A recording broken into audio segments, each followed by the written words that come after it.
Aziz do'stlar, mana shu yerda ko'rayotganinglarni hammasini necha pulga buyurtma qilganimni aytsam, mazanglar qochib qoladi. Xo'sh, bizda bu yoqda ikkita katta kola, ikkita porsiya gamburger, ikkita porsiya qovurilgan koptochalar, ikkita kartoshka fri va ikkita sirli sous. Va bularning hammasi menga atiga 150 ming so'mga emas, 130 ming so'mga emas.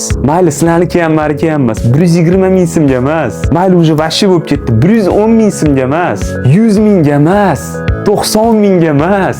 Atiga 79 ming so'mga tushdi. Dastavkasi ham tekin, ishigigacha olib kelib berishadi.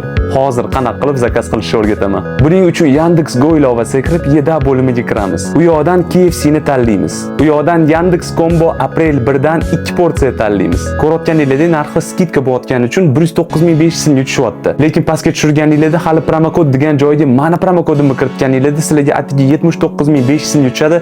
Dastavkasi ham tekin. Bu promokod faqatgina birinchi 3 ta buyurtmaga ishlaydi. Agar sizda uje buyurtma bo'lgan bo'lsa, bu videoni tanishlaringizga jo'natib qo'ying.